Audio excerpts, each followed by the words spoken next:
আমরা কোরআনের সূরা ফাতিহা থেকে যে আয়াত পড়েছি তাফসীর আকারে কথা বলার জন্য এগিয়ে যাচ্ছি। লাকাদ সাদাকাল্লাহু রাসূলাহুর রুয়া বিল হক। আল্লাহ পাক বলেন, অবশ্যই আমি আল্লাহ আমার রাসূলকে যে স্বপ্ন দেখিয়েছিলাম এই স্বপ্নকে বাস্তবে রূপ দেব।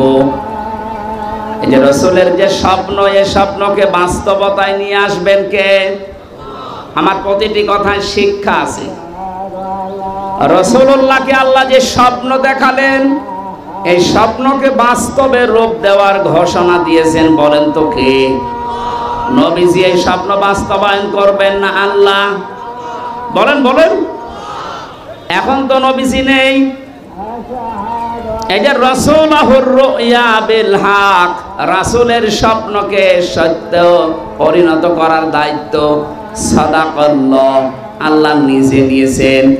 যেহেতু নবীজি নেই, কিয়ামত পর্যন্ত উনি আসবে না, কিন্তু ওনার নায়েব আসবে। কথা বলে না কেন? ওনার নায়েবে রাসূল যারা, উত্তরাধিকারী যারা, আলেম যারা, কিয়ামত পর্যন্ত এরাও যত স্বপ্ন দেখবে এদের এই স্বপ্নগুলো দুনিয়ায় বাস্তবায়ন করার দায়িত্ব কার? আপনি আয়াতটার বাস্তবে মিলান। ১৫০০ বছর আগে নবীজি দেখেছিলেন যে আমি হজে যাচ্ছি, নিরাপত্তার সাথে হজ করে আবার ফিরে আসছি। যদিও তিনি বাধা পেয়েছিলেন। হুদায়বিয়ার সন্ধির সময় ১৩৯৯ জন মানুষকে নিয়ে বিশ্ব নবী মুহাম্মদ রাসূলুল্লাহ সাল্লাল্লাহু আলাইহি ওয়াসাল্লাম তিনি বায়াত গ্রহণ করিয়েছিলেন যে ওরা ওসমানকে আটক করে ঘোষণা দিয়েছে যে মেরে ফেলেছে। একটা মানুষকে বিনা কারণে যে মেরে ফেলেছে, বিনা অপরাধে যারা মারতে পারে তাদের এই শাস্তি না দিয়ে আমরা মক্কা থেকে মদিনায় ফেরত যাব না। কি পেলেন এই ঘটনার দ্বারা? এটা ইবনে কাসিরের ভেতরে আছে। ওই সময় মাত্র একজনকে তারা বিনা কারণে মেরে ফেলেছে, মিথ্যা এই সংবাদ ছড়িয়েছিল।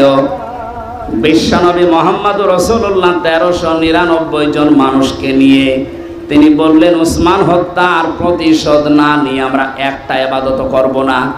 তিনি ফরজ হজে ছিলেন, ভেঙে ফেললেন, ইহরামের কাপড় খুলে ফেললেন, বলেন সাধারণ কাপড় পরো।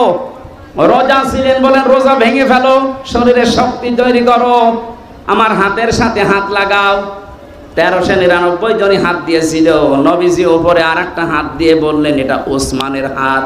কারণ আজকে মিথ্যার বিরুদ্ধে, হত্যার বিরুদ্ধে যারা অবস্থান নিয়েছে তাদের সবাইকে আল্লাহ কবুল করে নিয়েছে। সূরা ফাতিহার ১৮ নম্বর আয়াতটা আল্লাহ নাযিল করলেন ওই সময়, লাকাদ রাদিয়াল্লাহু আনিল মুমিনিনা ইয ইউবাইউনাকা তাহতা শাজারা। এই যে তাহতা শাজারা, বাবলা গাছের নিচে যারা আপনার হাতে আজ বায়াত গ্রহণ করছে এদের সবার উপরে আমি আল্লাহ অবশ্যই রাজি হয়ে গেছি। এখানে শিক্ষা এই, বিনা কারণে কোনো মানুষকে যদি কেউ মেরে ফেলে আর অন্যায় হত্যার বিরুদ্ধে যদি কোনো মানুষ দাঁড়ায় তার জীবনের উপরে আল্লাহ খুশি হয়ে যায়। আজ এই ১৫.৫ বছরে কত মানুষকে বিনা কারণে আপনি হত্যা করেছেন বলেন? কত মানুষকে বিনা কারণে গুম করে রেখেছিলেন, আয়না ঘরে রেখেছিলেন, আমার নিজেরাও রেখেছিলেন ১০ দিন। কত মানুষকে আপনি এই দেশ থেকে বিনা কারণে বিচারের আগে আপনি হত্যা করে গুম করে শেষ করে দিলেন। আমার মনে হয় এই দেশের এখন ১৮ কোটি মানুষ যদি এই সিদ্ধান্ত নেয়, ওরা যদি ওসমান হত্যার সিদ্ধান্ত নিতে পারে, ওসমান হত্যার বদলা না নিয়ে আমরা কোনো হজ, কোনো রোজা, এমনকি মদিনায়ও ফেরত যাব না। আজকে ১৮ কোটি মানুষ সিদ্ধান্ত নেওয়ার সময় ১৫.৫ বছরে যত গুম, খুন, হত্যা, রাহাজানি হয়েছে, যত টাকা আত্মসাৎ হয়েছে, এগুলোর প্রতিশোধ না নিয়ে ওদেরকে দেশে আসতে দেব না। আমাদের ১৮ কোটি মানুষের উপরে আল্লাহ খুশি হয়ে যাবে। তিনি যে স্বপ্নগুলো দেখেছিলেন প্রতিটা স্বপ্নকে আমার আল্লাহ বাস্তবে রূপ দিয়েছিলেন। আমার তো আয়াত পড়ার পরে এখন এই ১৫০০ বছর পরে মনে হচ্ছে নবীর স্বপ্ন যেভাবে আল্লাহ দেখিয়েছেন, এখন নবীর নায়েব যারা, নবীর উত্তরাধিকারী যারা, নায়েবে রাসূল যারা, ওয়ারিস যারা, আলেম যারা, তাদের স্বপ্ন আল্লাহ রূপ দিচ্ছে। কোরআনের পাখি আল্লামা সাইদি বলেছিলেন, এদেশে জালেমরা ইঁদুরের গর্ত পাবে না। ঠিক কাজ পাচ্ছে না? কথা বলেন। পাচ্ছে না, তার প্রমাণ কি? এতে কালামানিক বিসি পর্যন্ত উড়ে গেছে। বাকি যা আছে আপনি তাকান, একটা গর্ত পাচ্ছে না, যেগুলো লুকিয়েছে থাকতে পারবে না।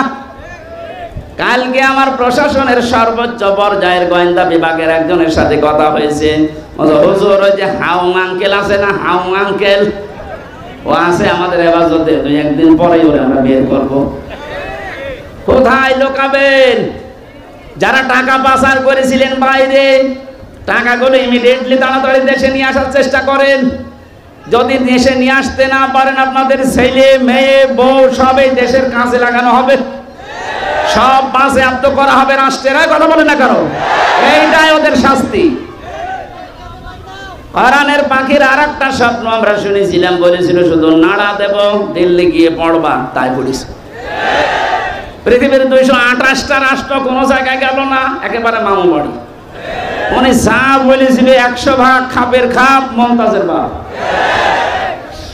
দ্বিতীয় নম্বর ওনার স্বপ্ন ছিল এই পৃথিবীর ময়দানে বাংলাদেশ নামে যে দেশটা, এখানে জালেমদের নাকের উপরে কালেমার পতাকা উড়বে। আমার মনে হয় সেই স্বপ্ন পূরণ হতে যাচ্ছে।